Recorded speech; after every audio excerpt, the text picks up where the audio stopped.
Bom dia, boa tarde ou boa noite. Eu sou Gabriel Chadan e esse aqui é o podcast Criatividade Elástica, um espaço para a gente conversar sobre processos criativos, para a gente falar sobre tudo que envolve a magia da criatividade. Aquele papo, aquela resenha para a gente esticar a nossa criatividade e melhorar a nossa percepção de mundo, a nossa dose de criatividade semanal. E aqui, sempre recebendo grandes pessoas, grandes artistas, atores, atrizes, filósofos, professores, chefes de cozinha, enfim, qualquer pessoa que tenha como ferramenta principal a inovação e a criatividade para se comunicar e transformar esse mundão louco de meu Deus que a gente vive. E hoje, o meu convidado, ele é professor de movimento, formado em História, mestre em Relações Internacionais e também mestre de capoeira, com uma pós-graduação em Neurociência. O cara é curioso por natureza, ama aprender e ensinar. É capoeirista desde 1997. Descobriu a cultura do movimento lá em 2003 a partir do professor israelense Ido Portal. Desde então, ele entrou numa jornada de estudos, de pesquisa, que levou esse cara a diversos lugares do estudo sobre o corpo, com professores da cultura do movimento, mas também de dança, circo, ginástica olímpica, parada de mão, crossfit, parkour e lutas, além, é claro, de cursos com profissionais e referências da educação física e fisioterapia, como Pablo Santurbano, Pedro Emerson, David Macena e Thiago Rocha. Onde o quê? Pode se aprofundar em temas como evolução, sistemas complexos. É um trabalho impecável e eu tô muito feliz de ter esse cara aqui hoje pra gente bater esse papo. Então eu peço uma salva de palmas para Vicente Sauer! Tamo junto, seja bem-vindo, meu irmão. Valeu, mano. Seja muito bem. Falei alguma besteira aqui? Nenhuma besteira. Certo? Seja bem-vindo, muito legal te receber aqui. Prazer, a gente conheci o trabalho do Vicente através do Instagram e fiquei apaixonado pelo aquele processo, principalmente pela uma conexão que eu senti com o lado das artes cênicas, que eu achei sensacional. Vi aqui que você foi um cara que foi formado primeiro em História, que é algo que eu sou apaixonado. Talvez se não fosse ator, é uma das poucas coisas que eu amo História, podcast sobre qualquer coisa histórica. E isso que eu ia te perguntar, como é que foi esse seu processo que aqui eu vi que você, muito curioso, criativo, sempre buscando novas saídas. Quando é que você se percebeu com essa cabeça criativa, sedenta por conhecimento, por informação? Como é que foi esse primeiro estalo que deu em você? Antes de tudo, assim, antes de profissão, como é que foi essa parada? Cara, é doido, porque se eu parar pra pensar, eu nunca me vi como uma pessoa criativa. Ou nunca não, eu não diria até pouco tempo. Né? Eu não me considerava uma pessoa criativa. Eu me considerava muito mais um cara mais técnico do que um cara mais criativo. Né? Eu ia mais para esse lado. Só que aí, hoje, eu posso dizer tranquilamente que eu me vejo como uma pessoa criativa, mas por conta do aprofundamento que eu tive em estudos de diversas áreas. Né? E aí, até é legal que dá para entrar um pouco na questão do que é criatividade. Né? E eu me vejo como uma pessoa criativa porque eu vejo a criatividade muito, pelo menos a forma como a criatividade funciona para mim, como essa propriedade emergente, essa coisa que surge da ligação de diversos elementos. Então, nada sai do vácuo. Né? Então, eu não acho que a criatividade surge de uma epifania de dentro de você que vem do nada. Ela surge de recursos. Você tem que ter recurso para ser criativo. Né? Então, na medida em que eu fui acumulando recursos de diversas áreas do conhecimento, de diversos lugares diferentes, quando eu vi, eu estava sendo criativo. Né? Então, enfim, eu acho que foi um lugar que chegou até mim, não um lugar que eu vim de nascença com ele, sabe? Eu construí a minha criatividade em alguma medida. Interessante, muito interessante. Nada vem do nada, né? E muito, muito legal esse de se perceber, né? E como que... vi aqui também que você tem uma pós em neurociência. E pelo que você me respondeu agora, me parece uma resposta enviesada no bom sentido, já com esse conhecimento de quanto que é uma curiosidade. Eu estou para trazer um neurocientista aqui exatamente para conversar sobre como que a criatividade... E aí é bom que você já me ajuda. Que é como que essas sinapses, né? E aí a gente já entrando na parte física e desse trabalho, de movimentos que não são cotidianos, ou deveriam ser e não são. Como é que isso reinaugura e potencializa a nossa capacidade de estar criativo? Porque eu concordo completamente com você. Eu acho que a criatividade, ela é uma... Quando jorra, é um transbordamento de uma série de coisas que você absorveu. Qual é a importância desse trabalho, de buscar coisas novas, seja fisicamente, intelectualmente, para potencialização da nossa criatividade, seja ela qual for? Eu acho que é fundamental, principalmente para pessoas como eu, assim, né? Eu vejo que, claro, não é negar que existem pessoas que são mais naturalmente criativas, pessoas que naturalmente funcionam de uma forma mais fora da caixa. Elas tendem a ver a realidade de uma forma que não é a forma que a maioria das pessoas vê, né? Mas, justamente, essas pessoas são minoria. A maioria das pessoas, né? Eu vejo esse lugar da criatividade como ele nascendo justamente de você construir repertório de diversos lugares, né? E a gente estava até conversando um pouco antes de vir para cá, né? No carro, né? Sobre essa noção de que a nossa sociedade... E ela veio caminhando para o lugar do especialista, né? Porque ser um especialista, ela traz esse lugar de uma maior eficiência da sociedade mesmo, né? Então a gente delega para um especialista porque o cara especializou naquele tema, trabalhou aquilo ali, aquela disciplina a vida inteira, durante 20 anos da vida, o cara sabe tudo daquilo ali, né? E tá tudo bem, tem o seu valor a especialização. Só que ela também acaba incorrendo em uma série de problemas, né, que é a ideia de você saber absolutamente tudo sobre quase nada, né? Então, o ser humano, eu acho que ele perde, e hoje ele perde muito com esse excesso de especialização, e ele acaba ganhando muito quando ele abre um pouco o escopo, né? Quando ele começa a ter um pouco da visão de outras disciplinas. E até a gente estava conversando que talvez as mentes brilhantes elas surjam desse lugar, né? Onde o cara é especialista, mas o cara trabalhou uma coisinha ali fora, ele trabalhou uma outra coisa um pouco diferente, e aí ele consegue trazer aquelas referências para o trabalho core dele, né? Para o centro dele, e ele acaba chegando a conclusões que uma pessoa que só se emburacou numa disciplina nunca vai conseguir chegar, né? Porque ela não tem essa transversalidade, ela não tem essa capacidade de ver a coisa de uma forma mais horizontal, né? E buscar outras disciplinas. Eu acho que isso fala muito do que é a cultura do movimento. A cultura do movimento é sobre isso. É sobre a gente expandir o horizonte para sair das disciplinas que são fechadas em alguma medida e conseguir, quando você sai, você olha de fora, você consegue ver diálogos, você consegue ver ligações que de dentro você não vê, né? Você não consegue ver como uma disciplina se liga com a outra se você não sair, se você não estiver muito imerso. Eu acho que esse é um dos grandes baratos da minha profissão, essa. É a possibilidade. Obviamente que você faz o seu estudo em artes cênicas, né? Mas, inevitavelmente, a cada trabalho que você faz, você é obrigado, né? Obrigado se você deseja, assim, fazer um bom trabalho, mergulhar em novos horizontes e universos, às vezes de situações e questões que você nem concorda porque é seu personagem, que às vezes é um arrombado, enfim, às vezes é um mau caráter e tal, e você tem que, de alguma forma, justificar aquilo ali para, né? Ninguém acha que é mal, né? Então é muito interessante como isso vai trazendo e potencializando. Dessa coisa, vou lá, fui para a faculdade de História, já praticava a sua capoeira. O exercício físico para você forte chegou com a capoeira ou não? Forte, o primeiro amor foi a capoeira, né? Enfim, sempre desde cedo, 5 anos eu jogava bola, enfim, eu sempre tive ali atividade física na minha vida, mas com 9, 10 anos ali eu entrei para capoeira e aí foi vício. Foi tipo, fazia todo dia, só pensava em capoeira, era... Mas mesmo assim também não era só capoeira, assim, eu fazia outras coisas também, né? Mas capoeira era foi o primeiro amor. Sim. E aí você, foi para a universidade de História. Você não chegou em nenhum momento a pensar em seguir alguma... neste momento de escolher a faculdade ali, novo, em já seguir alguma coisa relacionada à saúde?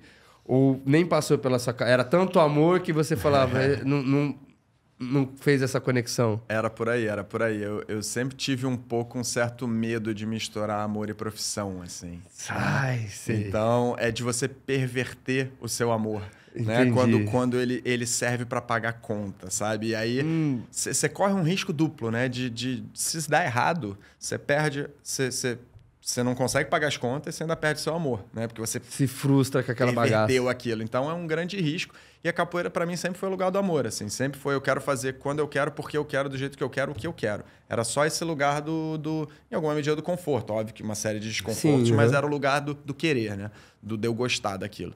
Mas eu acabei indo para o movimento, eu acabei sendo, de alguma forma, empurrado para o movimento. Muito doido, assim, né? Porque é óbvio que quando eu descobri a cultura do movimento em 2013, eu me apaixonei, foi meu segundo grande explosão, que eu falei, cara, eu descobri o Edo Portal e eu falei, cara, esse cara tá falando o que eu já pensava, mas eu não sabia que eu pensava, porque o cara articulou o que estava confuso na minha cabeça. Né? Quando ele fala de, o que eu busco não é uma disciplina, ou não é força, ou não é mobilidade, ou não é isso, é movimento, é entender o que liga tudo isso, quais são os pontos comuns, né, entre tudo isso. Então, quando ele falou isso, eu falei, cara, isso é sensacional. Então, eu já tinha um grande amor por aquilo, eu já queria ser professor, mas de uma forma amadora. Eu não pensava em ver aquilo como quem ia pagar minhas contas. Então, né? Só aqui na nossa timeline. Aí você fez a faculdade, se formou, você chegou a trabalhar como professor de história, historiador ou algo do tipo? Só estágio. Tive que fazer estágio para fazer licenciatura. Né? E aí depois eu resolvi ser diplomata. Na real, isso foi bem antes, porque eu me formei... Cara, eu me formei em 2000 e... Na UERJ, eu acho que eu me formei em 2004. Então, já faz bastante tempo. Aí eu queria ser diplomata, por isso eu fiz o mestrado em Relações Internacionais. No meio do caminho eu desisti de ser diplomata, mas aí já estava no mestrado, falei, vou terminar. Terminei. Aí comecei a trabalhar com festa. Produtor de festa e tal. E aí a parada deu super certo e me ensinou muitas coisas de empreendedorismo, enfim, trouxe uma série de coisas que eu levo, que eu carrego comigo até hoje. Né? E foi durante 8 anos que eu trabalhei com isso. E aí eu tinha, on the side, meus amores, a capoeira, a cultura do movimento. Era maluco, treinava o dia inteiro. Quando não estava trabalhando, estava treinando, estava praticando. Já era a sua vida.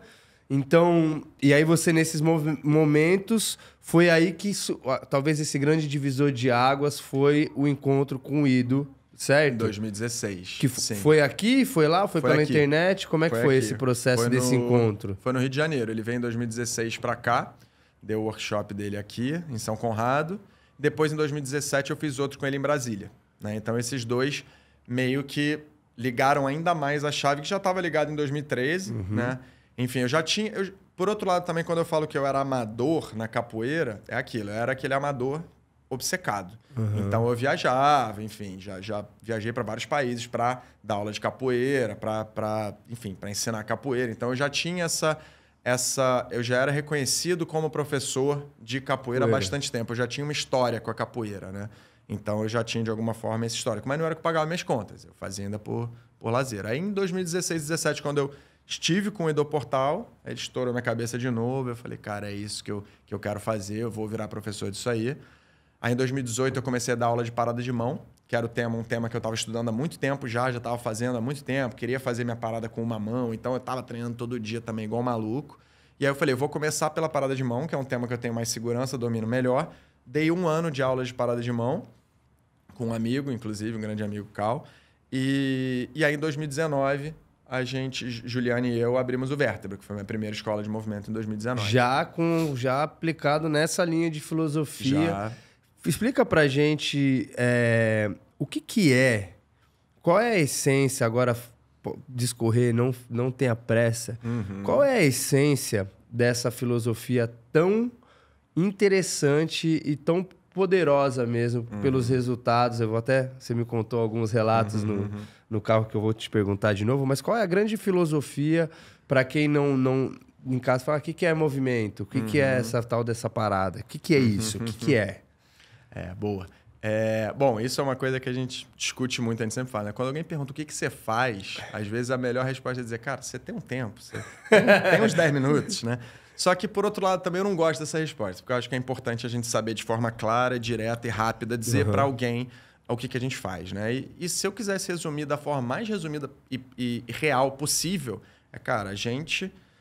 eu não gosto de ensino, mas a gente cria as condições para que as pessoas se movam melhor. De forma bem resumida, bem simples, é isso. É sobre se mover melhor.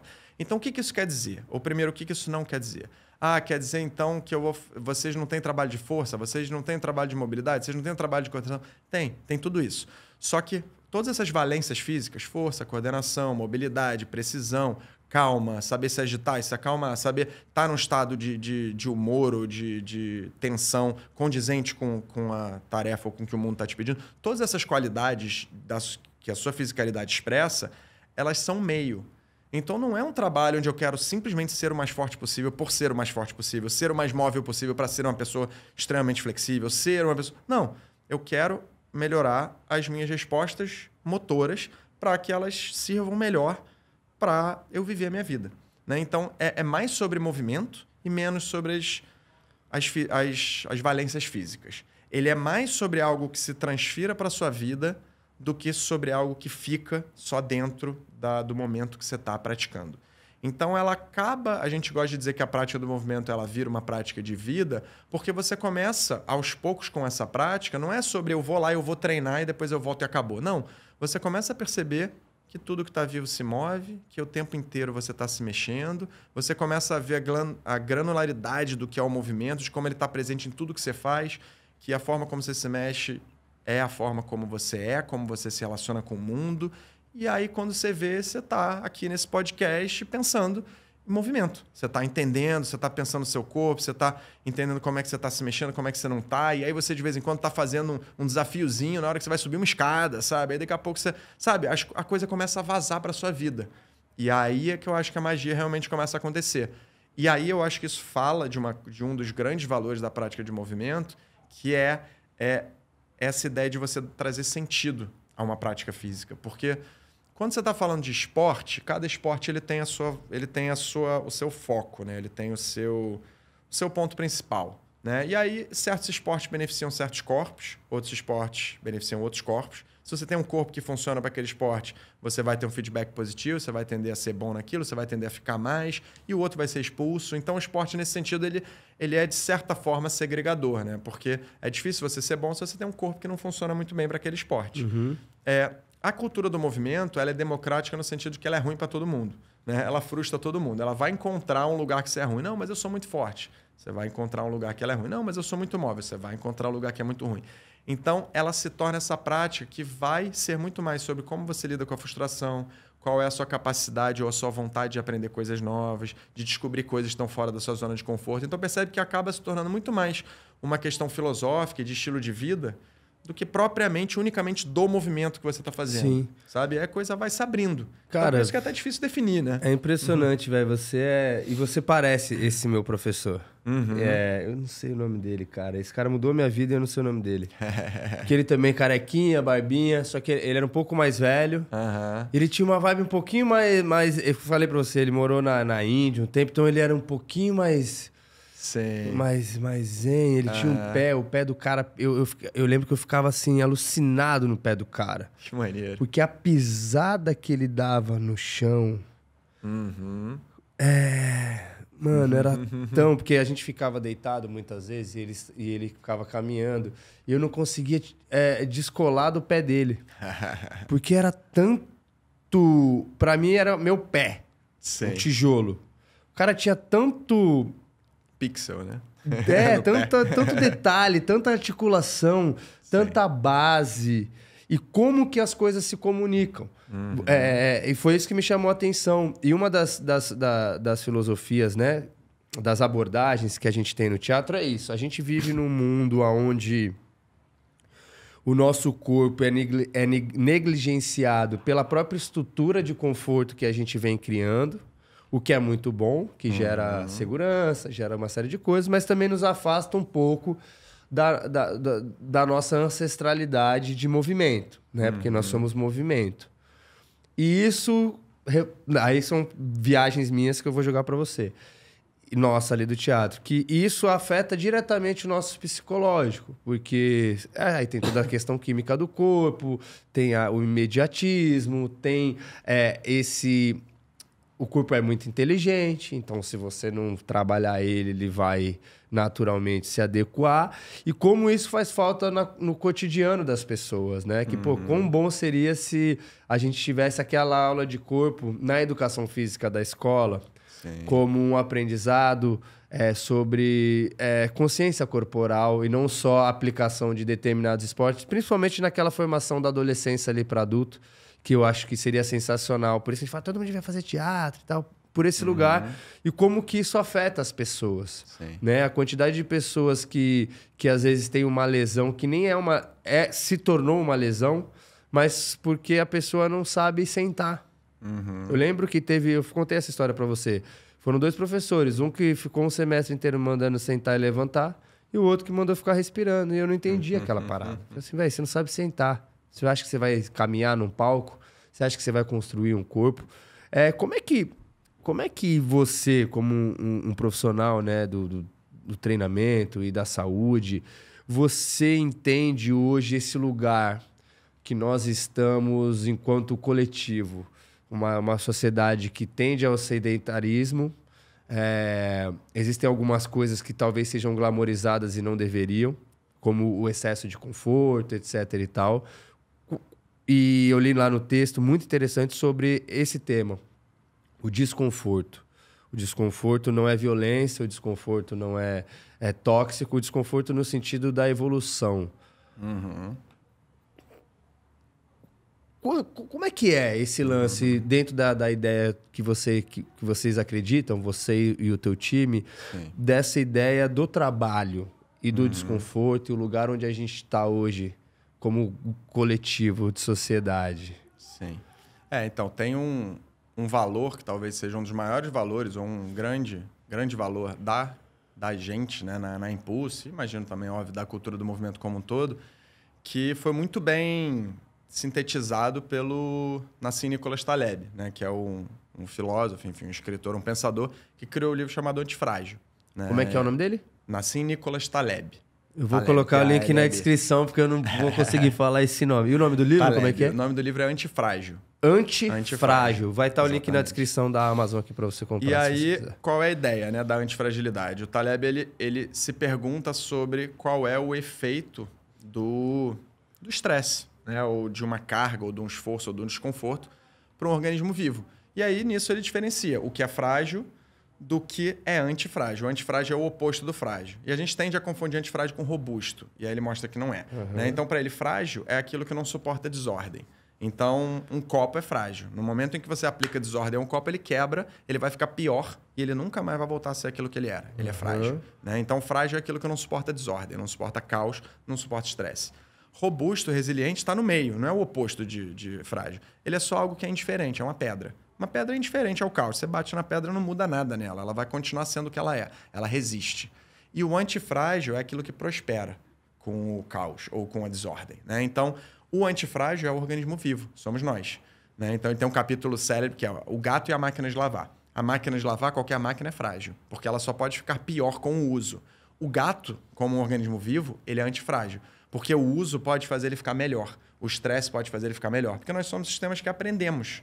Então, tipo, essa compreensão, ela está na base da forma como a gente considera movimento, da forma como a gente compreende movimento, e é por isso que a gente vê movimento, dor, lesão e tudo isso de uma forma inteiramente diferente de quem adota essa perspectiva que a gente chama de uma perspectiva mais fragilista, que acha que a gente deve evitar, que a gente não deve se expor, porque vai machucar, porque vai gastar. Né? Então, no momento em que você tem um sistema biológico e complexo que aprende, o estresse ele não é ruim nem bom.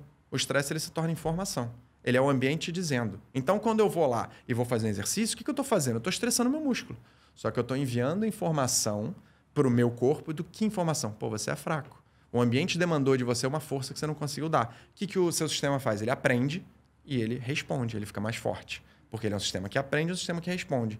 Então, o estresse, nesse contexto, ele foi bom. Entendeu? Então a gente dita muito, não, o estresse é ruim. Aí a pessoa fala, mas tem o eu-estresse, né? Que é o estresse bom, e livros e tal sobre eu-estresse. O que é o estresse bom? O estresse bom é simplesmente um estresse que foi numa dosagem adequada, com tempo suficiente para você se recuperar e se adaptar. Esse é o estresse bom. Então, o exercício é estressante, ele inflama o corpo, ele rompe fibra, ele faz mal para o seu corpo no curto prazo. Só que o seu corpo recebe aquela informação, aprende e se adapta e fica melhor. Então é isso com tudo. Então quando você vai falar movimento errado, né, não pode dobrar a coluna, não pode avançar o joelho da ponta do pé, não pode cavar o joelho para dentro, não pode sair do alinhamento, claro que pode. Você não pode receber impacto. Você precisa de uma exposição, óbvio, dosada e gradual a essas circunstâncias para que o seu corpo saiba lidar com ela. Porque se a sua prática física ela só se restringe à linearidade, a alcances curtos, algo que é extremamente seguro e confortável, você não vai gerar a adaptação que você precisa para viver no mundo real.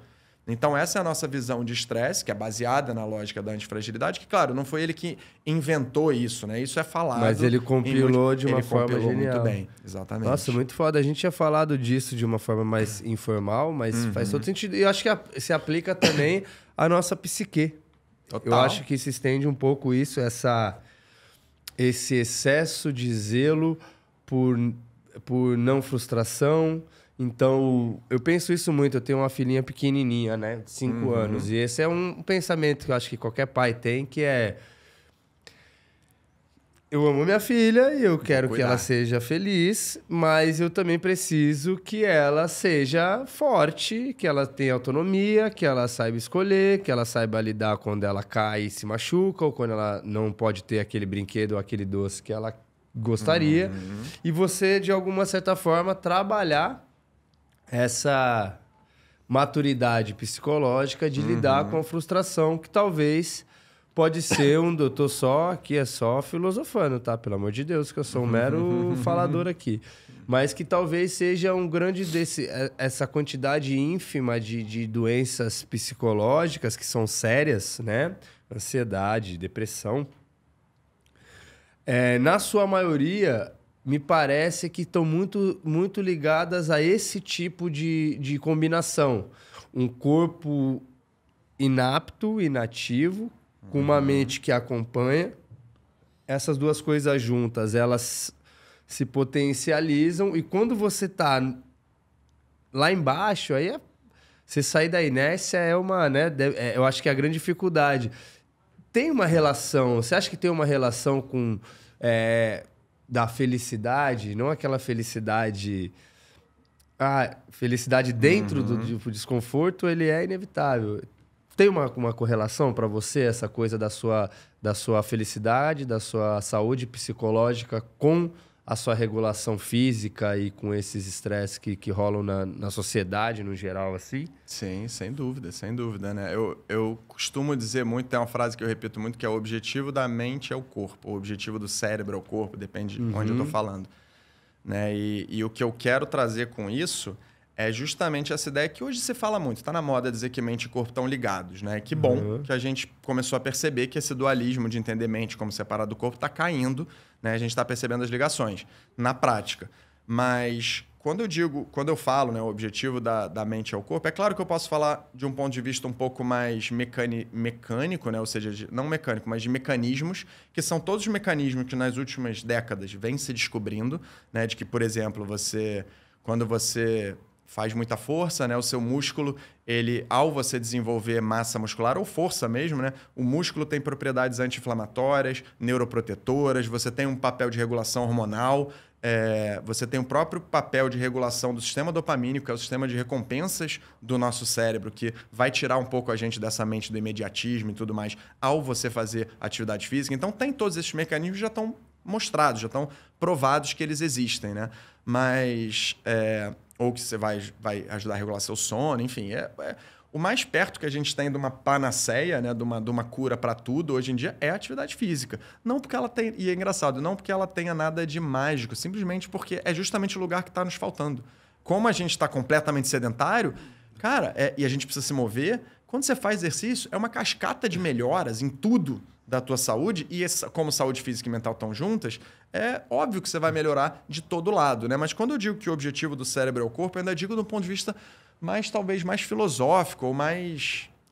que para mim é mais geral, né? Que quando eu comecei a estudar, como eu gosto muito de estudar evolução dos sistemas complexos e neurociência, são 3 temas que eu gosto muito de estudar, quando eu fui escrever o que tem lá, ainda está lá, óbvio que eu não publiquei ainda, mas é o meu rascunho do livro que eu vou lançar, eu fui estudar como é que o cérebro surgiu, né? Qual é a história da evolução dos cérebros. E aí eu comecei na história da evolução da vida na Terra. E aí quando você vai vendo a história da evolução da vida, lá 4 bilhões de anos atrás, desde os seres unicelulares, aí eles começam a se juntar, começam a ter mais, aí começam a virar seres pluricelulares.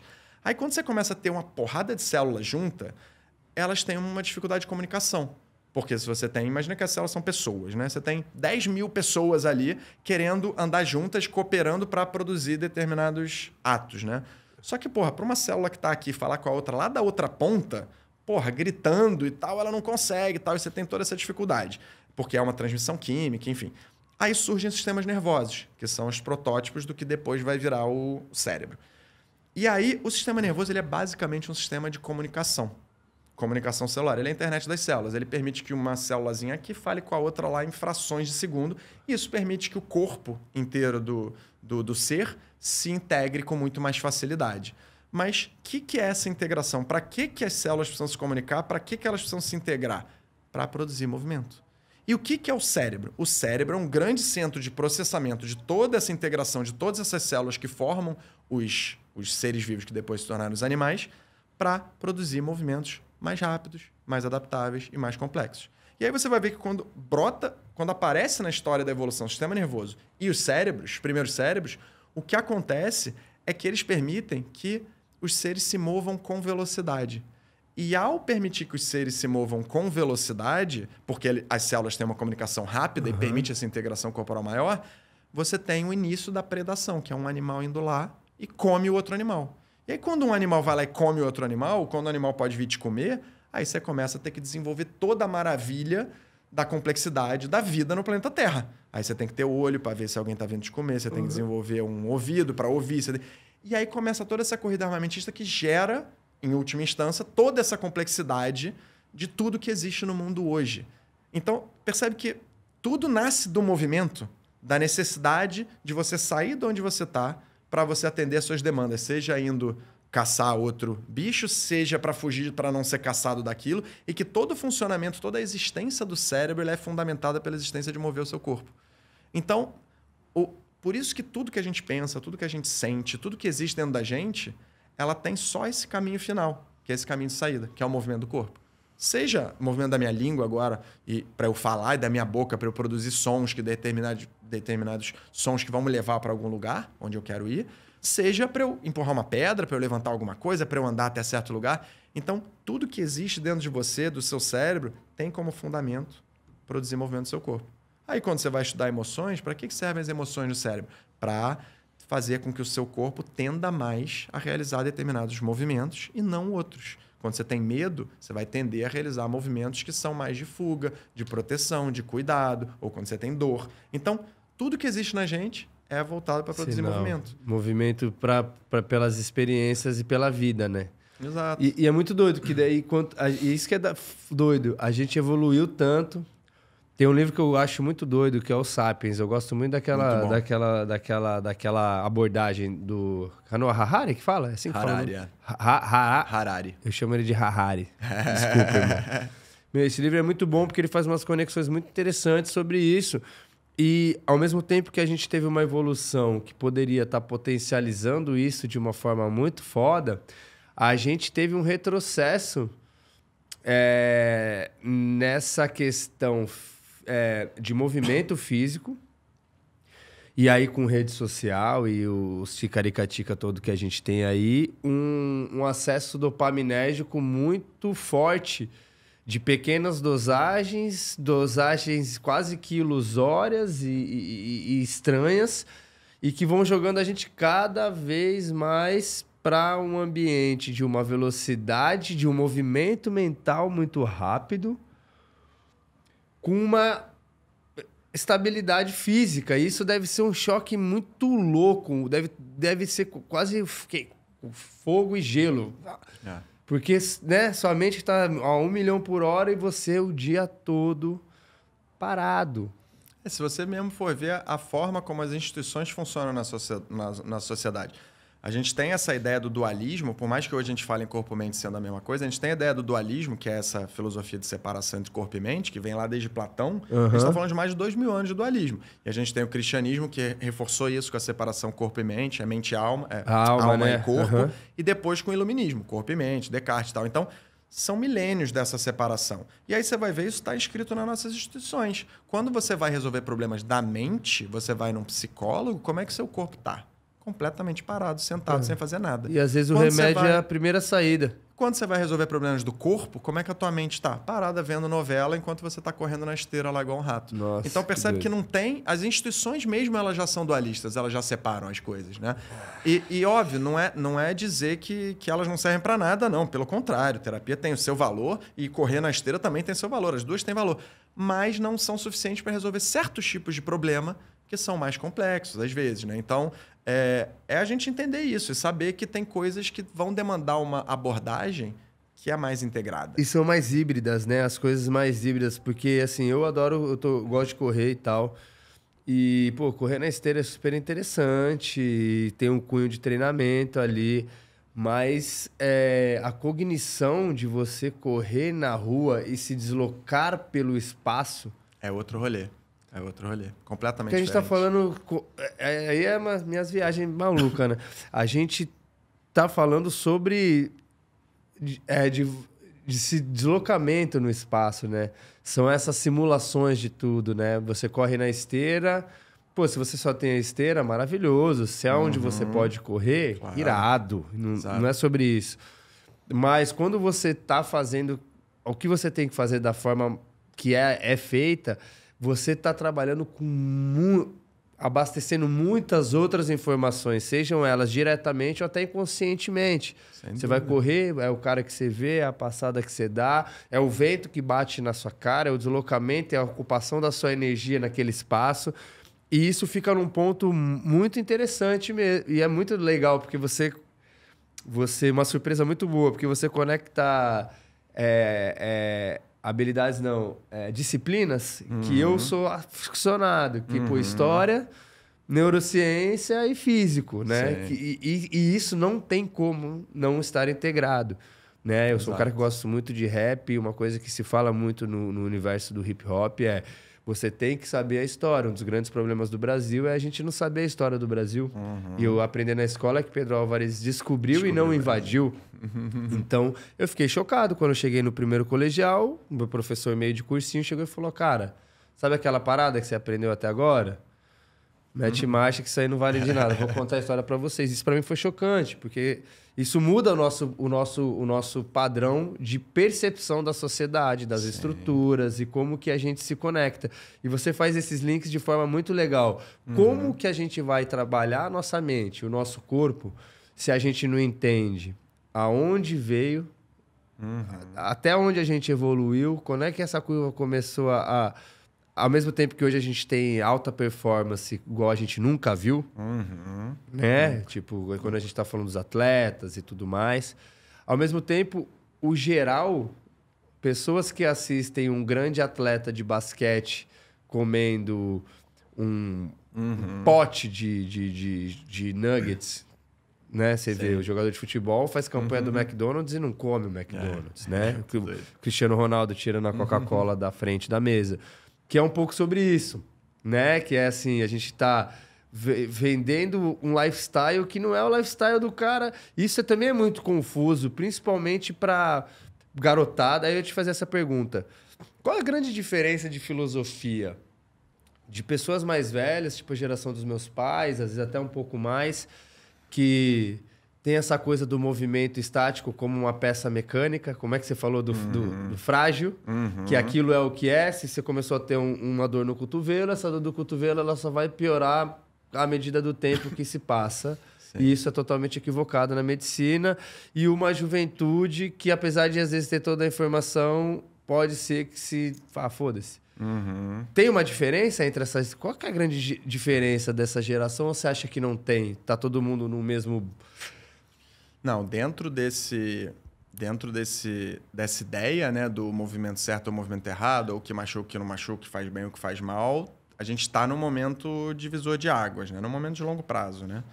Ou seja, essa mudança de paradigma, né, de um paradigma, como eu falei mais cedo, né, de um fragilismo para essa noção de que nós somos seres antifrágeis, ela está sendo incrementalmente posta, né, a noção da antifragilidade. Então, os profissionais que ainda acreditam, ainda têm essa visão de que a gente não pode sair do alinhamento, de que a gente não pode fazer esse tipo de coisa, eles estão ficando desatualizados, eles estão tendendo a existir cada vez menos, né? Mas ainda são a maioria. Infelizmente, ainda são a maioria.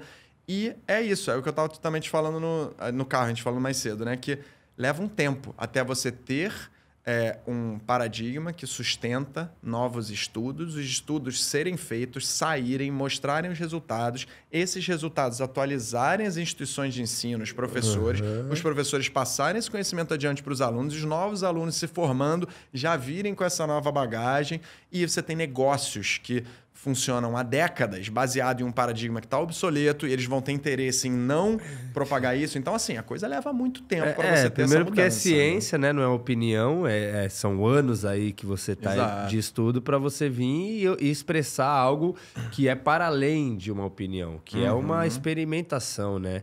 É pesquisa, tem todo um método científico para que você possa produzir um artigo e muita gente estudando. E isso é muito legal, e eu vejo esse padrão meio que, num geral, no bom sentido, eu tenho visto que em vários setores essa ideia de que a gente tem que se colocar mais à prova, que a gente tem que se colocar... Isso é uma premissa do teatro. Você está no palco, você está confortável, se atente, porque tem alguma coisa que está errada, irmão. Você vai se arrebentar.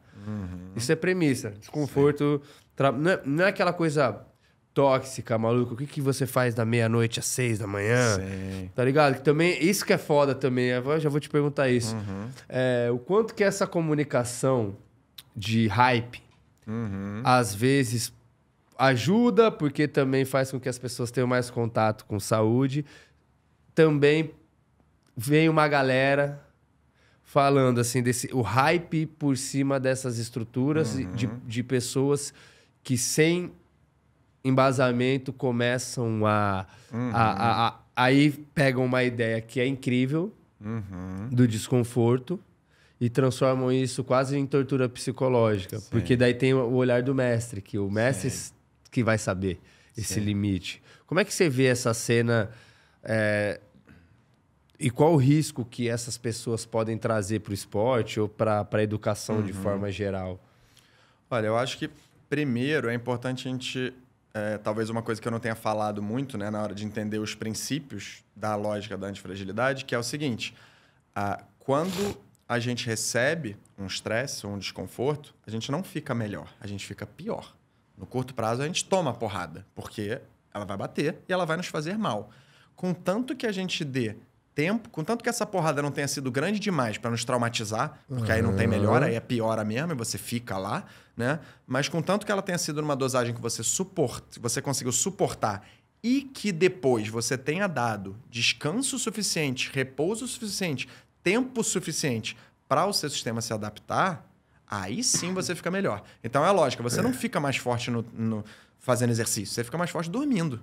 Quando você está dormindo, que o teu corpo vai lá, vai pegar aquela informação, vai absorver e vai reconstruir a fibra. Então não adianta nada treinar sem dormir. Então percebe que só tempo ruim o tempo todo vai te queimar, não vai te levar a lugar nenhum. Então você precisa ter o estresse, você precisa que o estresse seja numa dose que você suporta e depois você precisa de repouso para poder a adaptação acontecer. Então, do ponto de vista da teoria, isso tem que estar muito claro, né? Então, quem fica só tempo ruim o tempo todo, você vai se queimar. Por isso a importância de um profissional, né? Você sempre buscar saber as referências dessas pessoas e de quem... E isso é muito legal. Você falou de uma coisa muito interessante, a gente falando ali do surf e tal, que são esses movimentos espiralizados, movimentos espiralados, rotacionais, né? Rotacionais, né? Porque a gente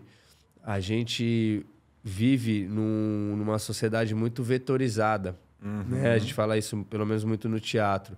É tudo frente, trás, lado, é tudo angular. E a natureza, poucas coisas existem, eu acho, que são vetores, linha reta E o corpo é totalmente móvel e circular. E isso é uma abordagem quase que central dentro do trabalho de vocês. Eu até pedi pro Inácio o Impulso, o nome do... É estúdio que fala? Academia, escola. Uma escola. Estúdio, fica em Ipanema, Isso. no Rio de Janeiro. Ali na Farm. Na Farm de Amoedo. Vocês têm o Instagram, vai estar aqui na descrição, o site deles. Entra lá, dá uma olhada, entenda quando que você pode entrar, porque ele já me falou que eu vou perguntar mais agora. Então fica ligado, eu vou mostrar agora para vocês aqui um pouco. E aí, pô, divaga um pouco aí pra gente sobre esses movimentos todos que a gente tá vendo aqui. Boa. Então, sobre a ideia do espiralamento, né? Eu acho que tem uma história, como você falou, né? Como eu tenho sempre essa perspectiva também histórica, eu gosto. Tem uma história do porquê que a gente pensa o movimento de uma forma linear, né? Então, se olhando aí nos vídeos, você vai ver que tem pouca coisa linear aí, né? A maioria das coisas aí são circulares porque o nosso movimento funciona dessa forma. Só que a gente, como cultura, a nossa sociedade ocidental, né? E o exercício físico como um produto da sociedade ocidental, ele é baseado em alguns pilares, né? Que eu até, enfim, não vou entrar em detalhes, mas basicamente ele é formado em 3 pilares, que eu gosto de dizer, que são soldados, cadáveres e máquinas. Então, soldados, na Grécia Antiga, o exercício surge da ideia de formar um bom soldado, então você tem um pouco essa perspectiva. Depois, no renascentismo, quando você começa a estudar o corpo, porque passa a Idade Média não se podia estudar o corpo, porque era lugar do pecado. E aí, no renascentismo, você começa a estudar o corpo e a forma clássica de estudar o corpo é a anatomia. A anatomia é você dissecar cadáver, abrir um corpo morto para você entender o que tem lá dentro. E um corpo morto é completamente diferente de um corpo vivo, né? E aí, depois, você tem a fábrica. Revolução Industrial, século XIX, a fábrica e máquinas, realmente. E aí, o exercício ele é impregnado por essa ideia também de formar um bom operário. E aí, todo o movimento do corpo humano, com essas 3 bases, ele acaba se transformando num movimento que a gente pensa que é o movimento que a gente vê numa academia tradicional. Você empurra assim, você puxa assim, você faz assim. Todos os movimentos que surgem por essa perspectiva de você dissecar anatomicamente um corpo morto, puxar uma alavanca e descrever o movimento de forma mecânica, né? Ele fica muito fácil quando você vê um corpo morto, ele fica muito fácil quando você vê uma máquina numa fábrica, ele fica muito fácil quando você vê a postura reta de um soldado. Então ele tem o movimento e o exercício físico, ele tem essa origem histórica que faz com que a gente veja o movimento de uma forma linear, mecanizada, né? Só que a natureza está cagando para o que a gente acha ou não acha do movimento, né? Ela não é simétrica, ela não é linear, ela não quer saber disso, né? Então o movimento ele é adaptativo, antes de nada. Se você precisar ser simétrico para sobreviver, você tem que ser simétrico. Por isso que nada na natureza, ou quase nada, é simétrico e linear. E o nosso corpo ele funciona dessa forma espiralada. Tem certas linhas, né? Tem certos... Mesmo quando você está correndo, quando você está fazendo um movimento que é linear, você está se deslocando reto, se você for olhar, a sua coxa, a sua canela, a sua tíbia, né? Todos os ossos do seu corpo eles estão andando para frente de forma rotacional. Então é isso que a gente traz um pouco. Não, a gente não inventou isso, obviamente. Se você for ver dança, próprio break, né? A capoeira, você tem artes que são muito mais espiraladas, né? E normalmente são as artes que não bebem de um fonte ocidental, de uma fonte europeia. Você vê o balé, ele é extremamente linear. A própria ginástica, né? Então você vê as formas de movimento, as expressões de movimento mais europeias, elas tendem a ser mais linear. E aí você vê como é que corpo e mente se misturam, né? Como é que o pensamento, a filosofia é linear. A ideia de um progresso linear, de que você está sempre melhor. Enquanto você vai, por exemplo, para as tribos indígenas ou para as africanas, elas pensam no tempo como uma circularidade. E aí você tem um movimento mais circular. Sim. É cíclico, entendeu? Então, você tem toda essa relação, né? Então, o que a gente tenta buscar é essa compreensão. Ali mesmo, ó, vários, enfim, eu não sei se está claro para quem olha, mas como é que os movimentos, poucos movimentos eles são só de uma linha reta, né? Você tem sempre uma ideia de um espiralamento. Claro que aqui você está falando de um alongamento mais ginástico, mas agora uma onda de coluna, você já está fazendo uma onda, já é uma coisa um pouquinho mais espiralada. Vou fazer uma pergunta básica para você que está em casa. Qual foi a última vez que você sentou no chão? Isso é uma pergunta que eu recebi também numa aula, que isso é quanto distante a gente está, porque a gente... tornou movimentos que a gente julga como naturais que são totalmente antinaturais, né? Porque se a gente pensar que a gente não tinha uma cadeira que a gente sentava assim, esse próprio levantar e sentar de uma cadeira que se tornou um movimento natural é um movimento meio estranho, porque teoricamente a gente ia sentar no chão, a gente subia numa árvore, ou a gente estava num chão de uma caverna ali, ou numas folhas, e como que a gente perde essa essência da criança, né? O teatro a gente fala muito do corpo da criança. Quer aprender a baixar? Manda uma criança, vê um bebezinho de 1 ano abaixando. Bundinha certinha no chão, abaixa, fica ali tranquilo, e a gente todo troncho, todo duro. Total. E aí dá pra ver que você trabalha exatamente coisas distintas, né? Você tem os movimentos circulares. Eu vi ali uma coisa muito interessante, tipo salto. Capacidade de lidar com impacto, fundamental. Vai. Cognição motor e como que isso deve fazer uma... Olha essa rotação de coluna. Isso aí que é louco, também. Eu olhar isso e quase sentir. Fala, puta... É um desconforto bom, porque eu tô aqui desconfortavelmente impulsionado. Sabe o que eu ia falar pedir pra você falar pra galera, até deixar rolando aí, que é bonitão essas imagens. Como é que funciona para um aluno aqui do Rio de Janeiro? Que vocês só têm escola por enquanto aqui no Rio, vocês pretendem abrir em outro lugar logo mais, logo menos? É difícil, porque time, o nosso grande gargalo é professor. Né? Então, a gente na cultura, a gente tem um rigor muito grande. Né? Então, a gente não quer cair naquele lugar de curso de formação de 6 semanas, a pessoa sai professor. Porque não sai. O tema é gigante. Não sai nem aluno, né? Exatamente. Então, quem vem até a gente... Claro que a gente, eventualmente, tem pretensão de fazer um curso voltado para quem quer ser professor ou para uma galera que está com essa intenção, óbvio. Mas a ideia do curso de formação de 6 semanas não existe na cultura do movimento. Né? Então, os nossos professores, eles são alunos de longa data nossos, que já estão com a gente há anos, resolvem ser professor, tem espaço, a gente vai lá e forma, e a pessoa se torna professor. Mas workshop, né? Umas experiências assim, você faz. Sim, sem dúvida. E aí, lugar melhor pra galera achar isso aí, ficar ligada? Cara, eu Seu acho Instagram? Eu acho que o Instagram, tanto da Impulso, né, quanto o meu pessoal, a gente está sempre ali falando. E tem opções online também. Na Impulso, a gente está criando um grande curso online que é voltado para quem quer conhecer a cultura do movimento. Ele deve sair em breve. Eu tenho cursos online também, que eu fiz com o Léo, que é o meu sócio lá de São Paulo, que ele tem uma escola de movimento também em São Paulo. Como é o nome dele, sobrenome dele? Léo Morata. E a escola dele é Morata Movimento, né? Lá em São Paulo, na Vila Mariana. Enfim, então tem algumas opções online também. Ah, que legal. Que aí você faz... como é que é? Eu boto lá do Play, tem a sua aula gravada e você vai propondo os exercícios e a gente vai realizando. Depende. Isso é o formato mais de curso. Que sim, eu já tenho os cursos meus e do Léo. A gente vai fazer um da Impulso, mas o da Impulso vai ser mais também com acompanhamento, ao vivo. Online mesmo, ao vivo. Exato. E eu tenho uma turma regular online de alunos que aí... Tem planilha e tem 2 encontros comigo por semana, onde a gente tem aula mesmo. Aula ao vivo pelo Zoom. Nossa, que irado. Isso é muito legal da tecnologia, né? Também você conseguir... E para quem quer entrar, que você me explicou que eu não posso chegar lá agora e... vou entrar nessa turma aí. Por quê? Por que eu não posso entrar nessa turma? E como que funciona o tempo, o intervalo, para a galera que quiser, tiver interesse de se matricular na escola? Então, a gente trabalha com módulos que são trimestrais. Então, a cada 3 meses, a gente desenvolve certos temas de movimento. Os temas podem ser qualquer tema. Por exemplo, agora, nesse momento, a gente está na última semana de um módulo que a gente está trabalhando relacionamento com o chão, capacidade de entrar e sair e se arredondar no chão. Né? Isso é um grande tema. Sempre tem um trabalho de força e mobilidade, né? Que normalmente ele conversa com o tema principal ali que a gente está trabalhando, mas às vezes também não, às vezes são só capacidades gerais que são desenvolvidas. E a gente tem também um trabalho de meditação, que a gente está fazendo também. Então tem meditação, tem o trabalho de chão, agora eu esqueci se tem um terceiro. E tem uma preparação básica para acrobacias, que a gente está começando a preparar de forma bem rudimentar os nossos alunos para acrobacia, porque no módulo que vem vai ter acrobacia. Então, esses temas são um pouco mais duros, a gente já dá um preparozinho antes, que a gente sabe que vai demandar mais tempo.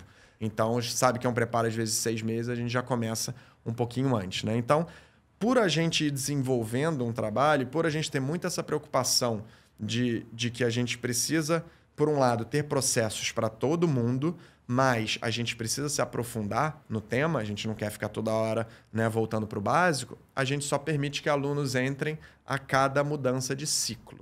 Existem 2 ciclos dentro de cada módulo. Então, basicamente, é um módulo de 3 meses, 2 ciclos de 6 semanas. E aí são 2 ondas dentro do módulo de 6 semanas.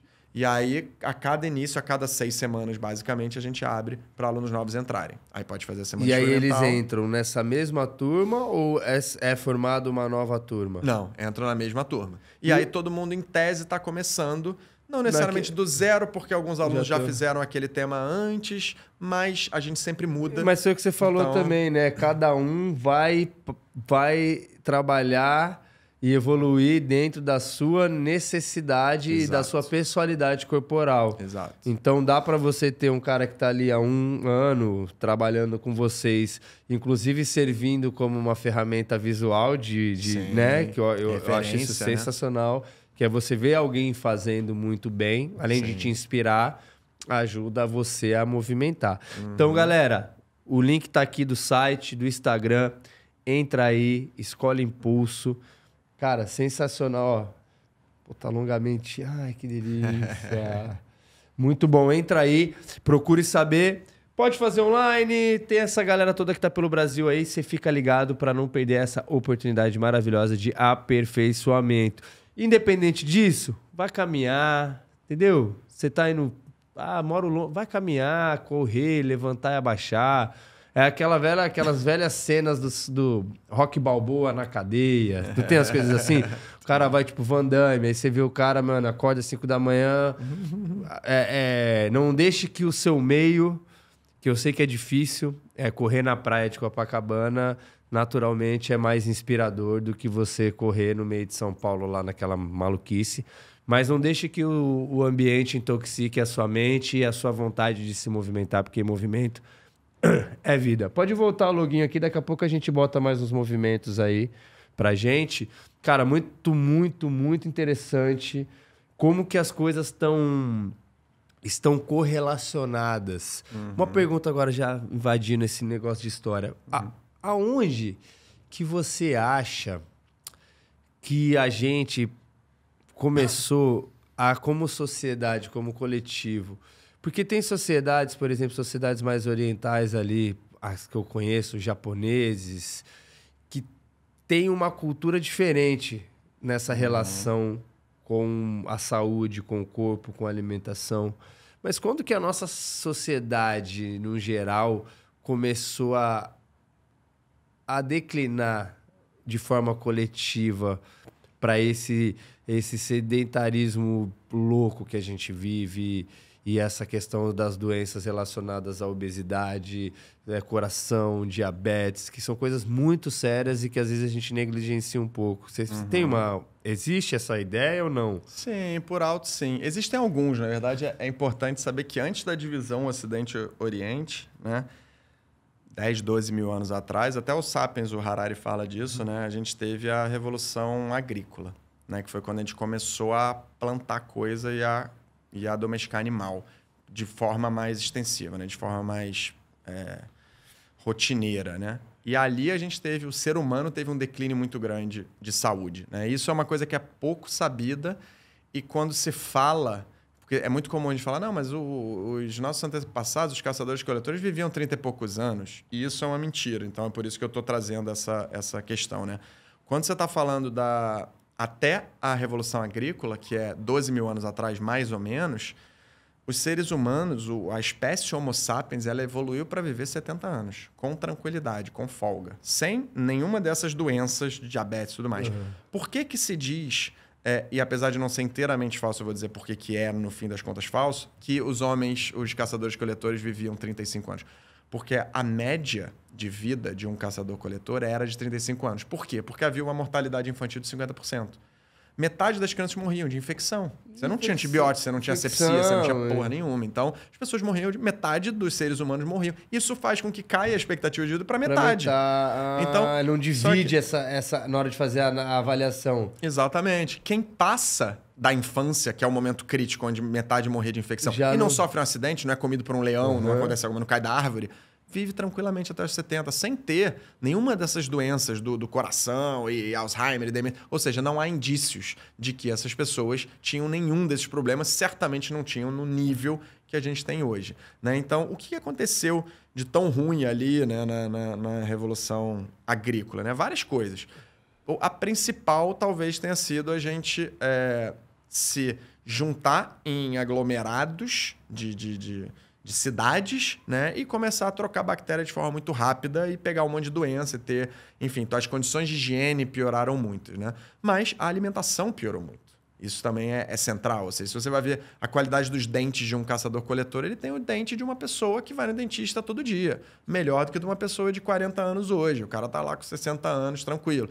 Né? Então, a alimentação piorou muito, porque a gente deixou de comer o tipo de alimento com o qual a gente, durante 2 milhões de anos, se a gente considerar o gênero Homo, ou 300 mil anos, se considerar a espécie Homo sapiens, que a gente comeu, que era basicamente aquela alimentação que a gente tende a chamar de uma forma, até há questionamentos, não vou entrar nesse detalhe, mas a alimentação mais paleo, que seria uma coisa ali, verduras, frutas, carnes, ovos, tubérculos, enfim, bem aquela plural, comida. né? Exatamente. Porque se comia o que tinha, se comia o que achava, era muita variedade. Nós não éramos grandes caçadores, nós não éramos o topo da cadeia. alimentar Então, normalmente, se comia o que sobrava, o que pegava um fogo ali na mata e achava ali o coelhinho morto, comia. Então, o cara ia comer uma proteína animal uma vez na semana. Exato.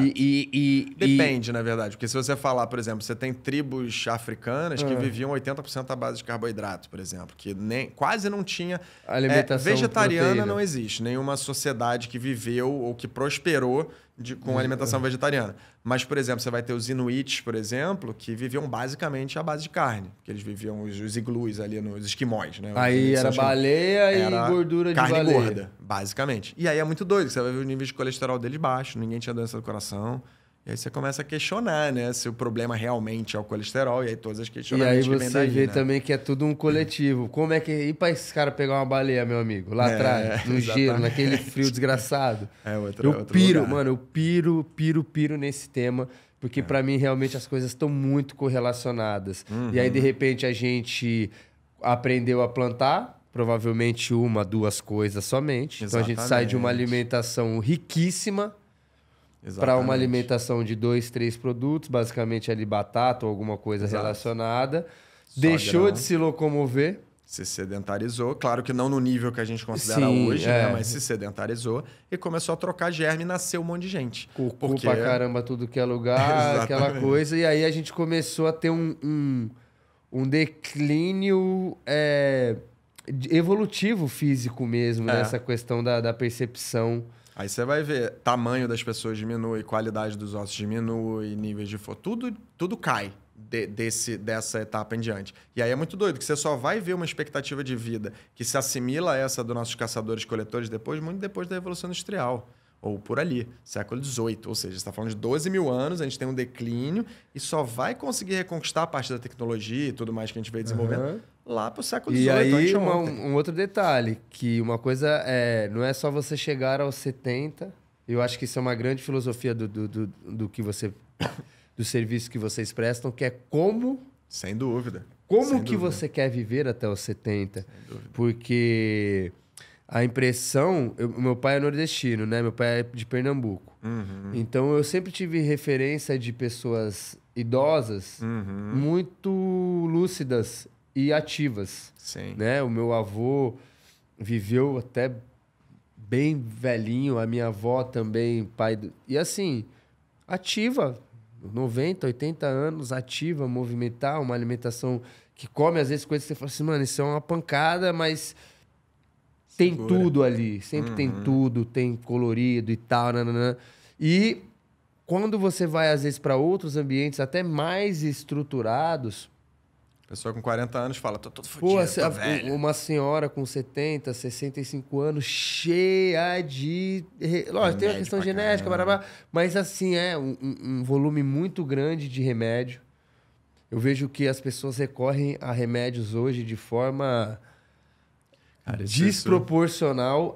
O cara, tipo assim, o cara jogou uma bolinha, o cara mete anti-inflamatório. Eu falei assim, irmão, mas o músculo que você ia criar, você já não vai criar, porque você vai roubar, vai... E, além dos antidepressivos, assim, é bizarramente louco. As pessoas perto de mim, que tipo assim, pô, tô triste pra caramba, pô, vou no psicólogo pra ver se resolver. Aí chega ali no psicólogo, psiquiatra, toma ali. 3 remédios, irmão. A pessoa nunca tomou nenhum remédio. A pessoa sai de um... E aí, assim, num senso comum da população, pô, você é minha referência. Claro. O cara não Vai tem noção que acreditar, tem né? umas 3 linhas filosóficas dentro da Exato. medicina sobre saúde. Exatamente. Eu não tô nem falando, tipo assim, de coisas fitoterápicas, que é uma gotinha. Tem um de medicina mesmo, de Sim, fato. Tipo assim, claro. você pode tomar um remédio. Doenças psicológicas são seríssimas e têm que ser Exato. tratadas. Só que você bota todo mundo no mesmo balaio.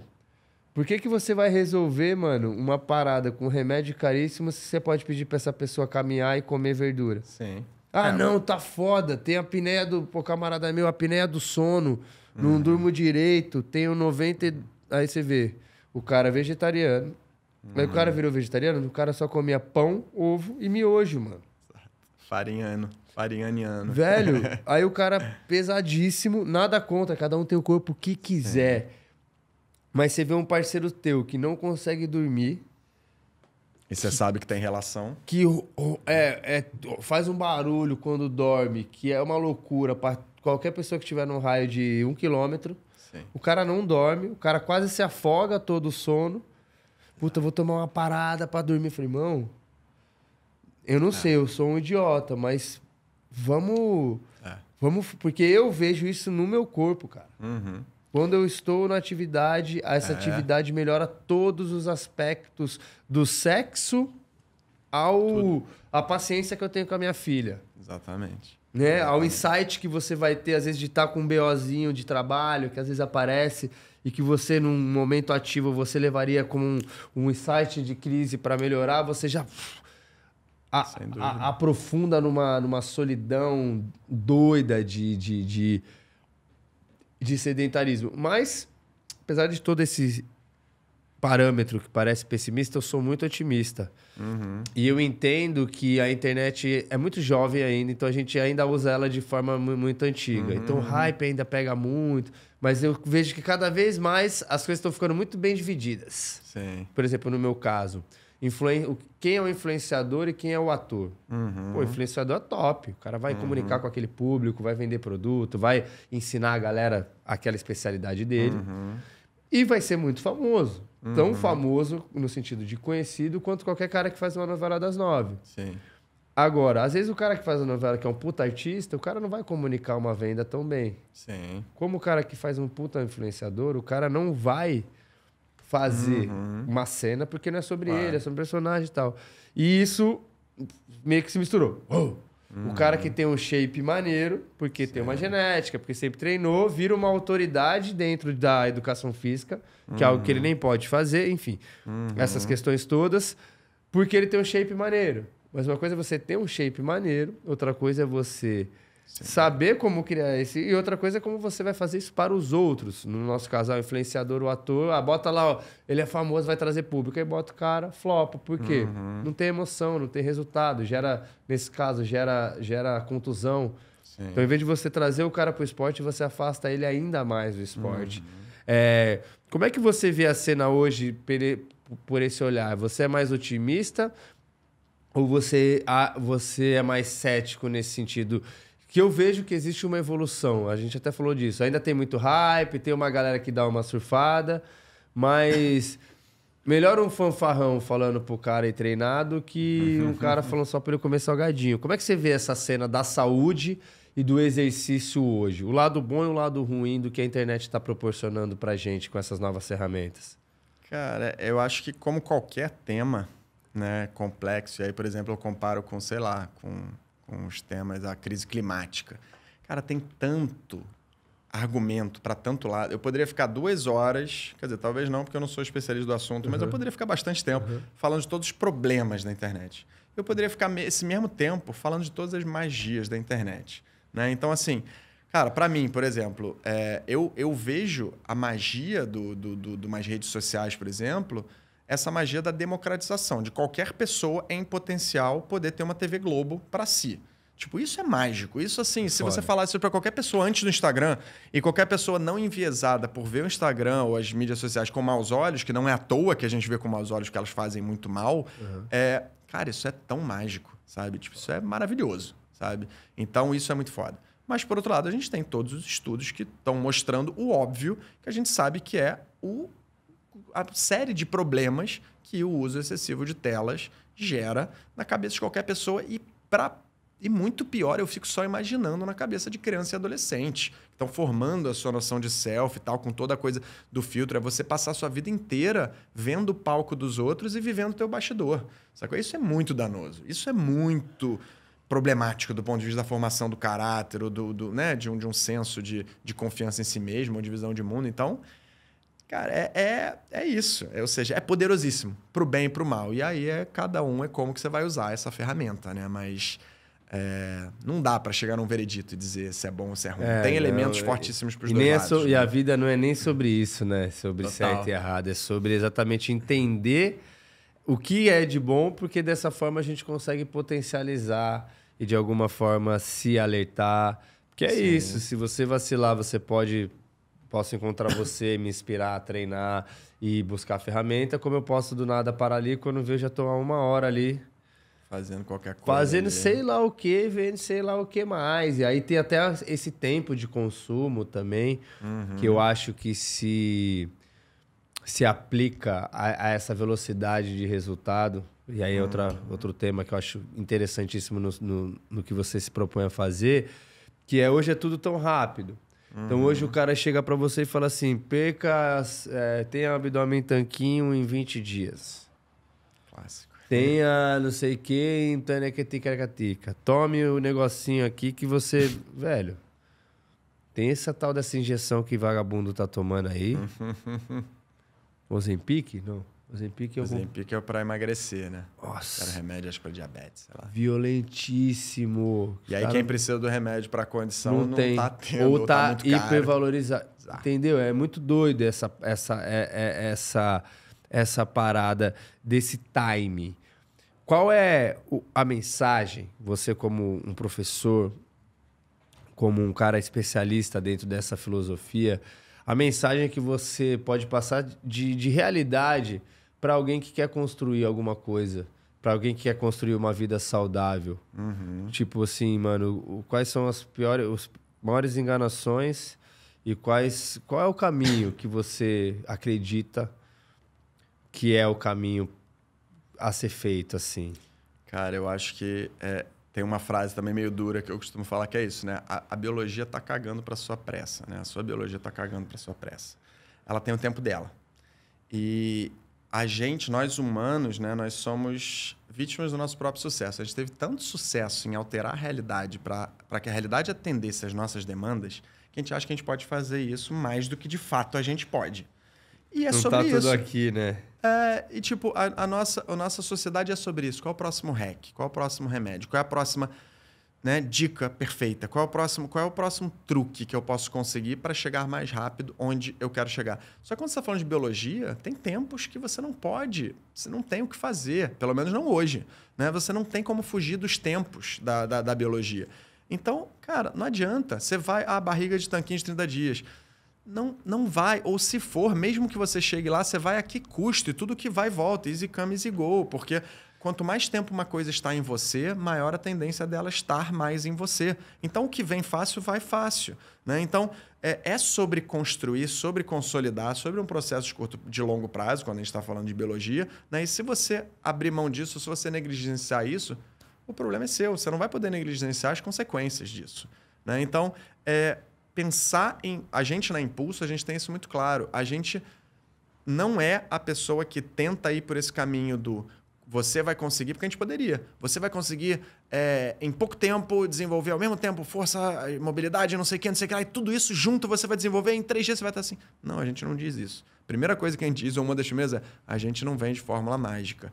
Porque existe o tempo da biologia, você não tem como fugir, né? Então, a gente busca muito mais uma proposta de prática que desenvolva de forma lenta e progressiva o seu amor ou a sua vontade ou a sua curiosidade por entender e explorar melhor o seu corpo, para que no longo prazo, se você depositar energia e tempo suficiente, a prática física se torne prazerosa e você não precise mais dessa pressa toda para queimar 500 calorias numa sessão, para que você não se pergunte mais quanto tempo você está ali, para que aquilo faça parte da sua vida, é muito mais sobre isso do que sobre dizer que eu vou queimar 500 calorias em uma sessão, porque eu não vou queimar 500, eu nem quero queimar 500 calorias em uma sessão.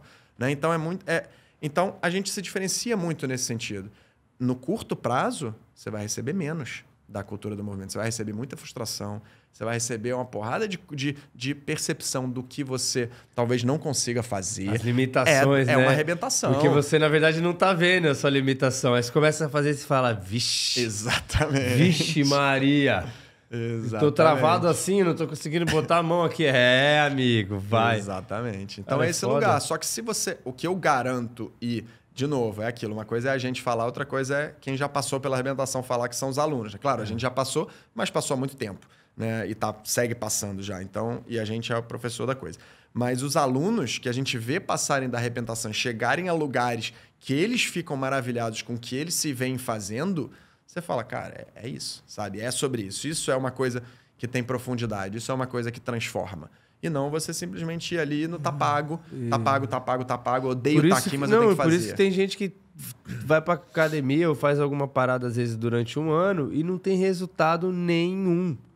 Porque faz errado, porque... E uma coisa que você falou que é interessante também, a filosofia de vocês, ela se aplica a diversas idades adultas e é extremamente benéfica, principalmente para pessoas que já estão com uma idade mais avançada, né? Você me contou sobre relatos de pessoas que tinham mobilidade quase zero. Hoje, os alunos olham para essa...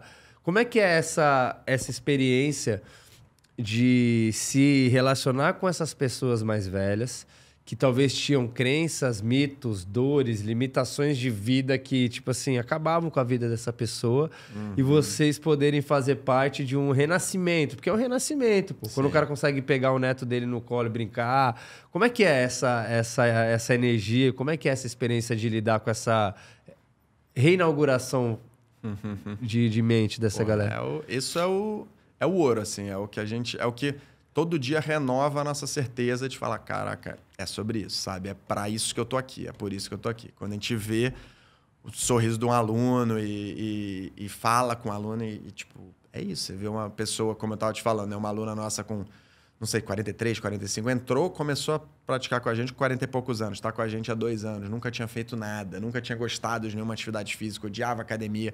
Chegou lá, fazia uma flexãozinha na parede ali e tal, não conseguia fazer as coisas direito, não pegava as coisas com uma velocidade que você diria, pô, essa pessoa leva jeito. Não, uma aluna normal, mediana ali. Cara, hoje voando e a galera perguntando se ela fazia ginástica quando era criança e tal, e maravilhada.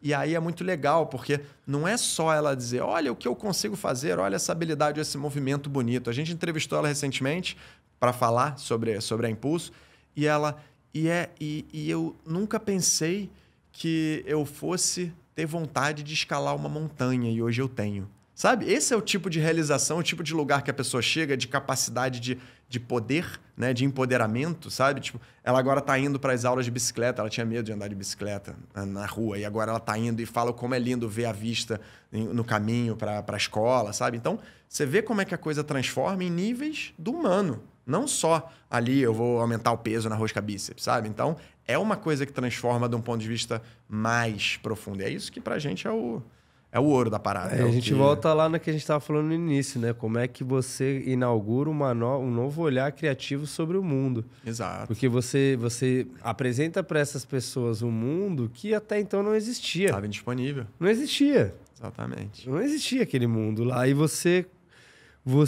inspira. Aí, já falando de inspiração, te perguntar uma seguinte. Pro cara que tá lá, pra mulher que tá lá, seja um jovem, uma senhora, um senhor... Qual a dica que você pode dar, o toque, para quem quer sair, que eu acho que é o pior, é você sair da inércia. O primeiro passo é o louco. Primeiro passo, mas você ir fazer. Existe algum caminho, alguma dica, alguma algum conselho que você pode dar para esse espectador que tá lá, que às vezes tá com vontade de começar e não vê saída, não consegue? Cara, vou te dizer de forma bem honesta, não. Porque o que eu acho, né? Eu acho que a dica, ou se eu tivesse qualquer dica, poderia dar. Eu poderia, sei lá, vamos pegar lá o Hábitos Atômicos e vamos falar de uma forma que é mais eficiente. Então, mínima ação possível. Bota antes de dormir a roupa de treino em cima da cama, porque vai facilitar. Ou bota os tênis de treino ali. Tipo, tem uma série de dicas, mas isso tá aí. Isso meio que a galera sabe, é só você estudar lá Facilidade de Hábitos, Hábitos Atômicos do James Clear, um ótimo livro sobre isso. Mas eu ainda digo que não é essa a minha... Não é esse o meu caminho. Porque por mais que você consiga fazer a pessoa tomar a primeira atitude, você ainda precisa de um nível de decisão que vai fazer ela tomar a segunda, a terceira, a quarta, a quinta, e aí vai ficar difícil pra caramba. Ela vai tomar um caldo, vai tomar uma onda na cabeça, ela precisa fazer a sexta, a sétima, a oitava... Porque senão vai ser só mais uma coisa que ela tentou e abandonou. E isso soma. Isso é uma A frustração ela é acumulativa, e aí, né? quando você começa a se tornar essa pessoa que se vê Sempre. como alguém que começa a batalha e termina no meio, isso é ruim. E tem muita gente nesse lugar. Né? E vai ficando cada vez mais difícil. Então, eu sou o cara que eu sempre recomendo, cara, escolhe suas batalhas. Assim. Se for para fazer Bukowski, né? If you're going to try, go all the way. Se você vai fazer... Se você está nesse lugar, né? Então talvez está aí a minha dica. Se você está nesse lugar, né, de ter dificuldade para sair do zero, se prepara, sabe? Não vai de forma... Ah, não, vou aqui no impulso, vou me inscrever aqui, porque sim. Não, cara, pensa.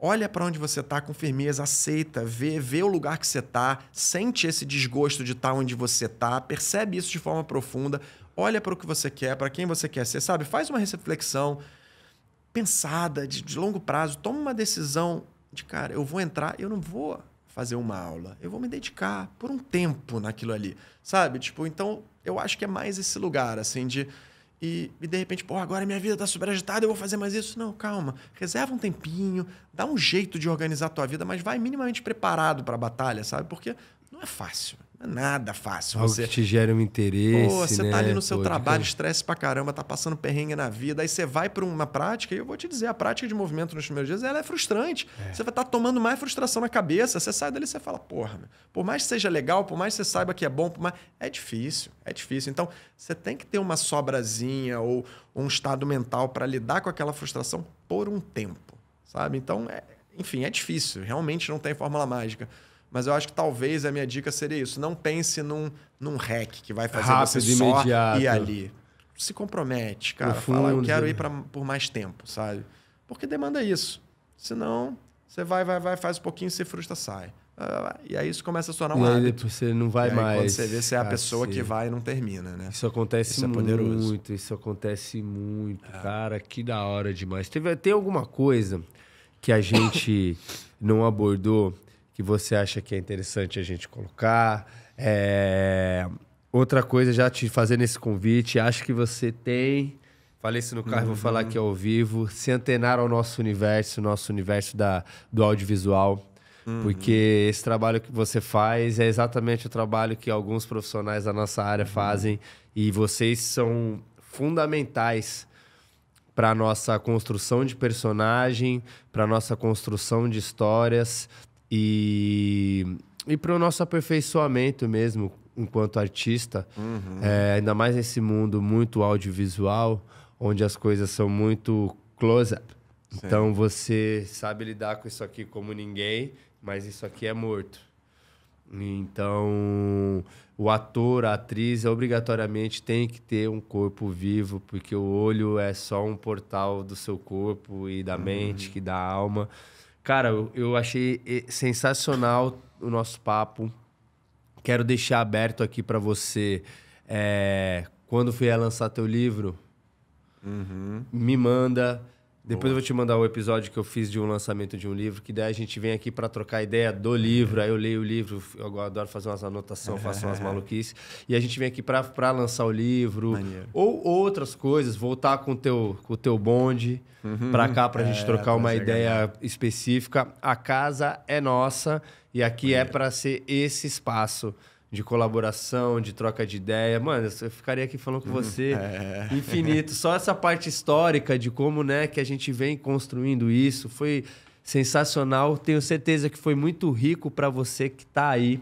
Vou pedir para você, se inscreve no canal, comenta aqui o que você achou do nosso papo.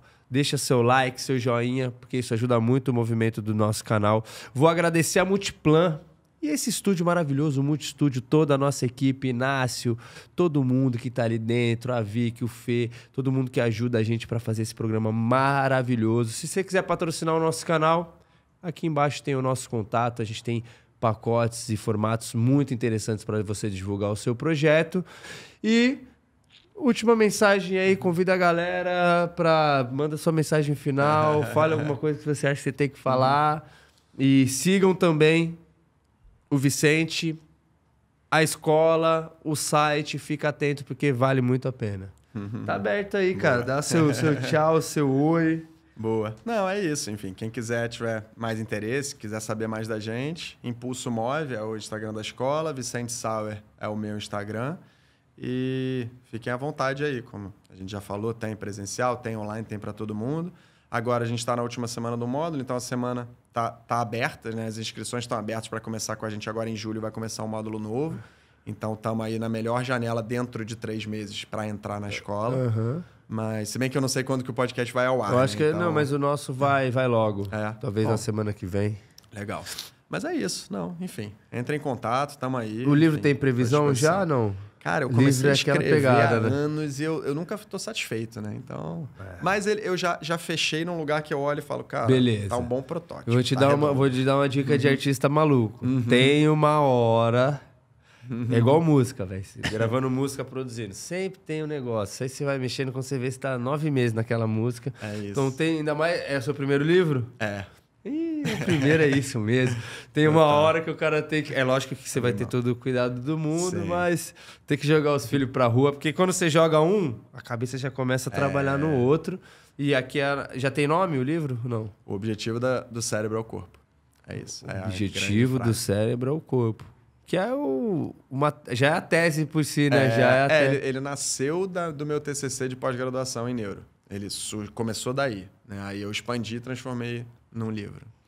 Nossa, vai ser foda, eu quero ver. Ficou maneiro. Rapaziada, agradeço do fundo do coração. Obrigado, Impulso. Vi, tamo junto. Eu vou lá, eu vou ver se eu consigo entrar nessa janela de julho, se não eu entro na próxima, que eu tenho viagem até agosto. E até mostro para vocês um pouco desse processo, para vocês conhecerem.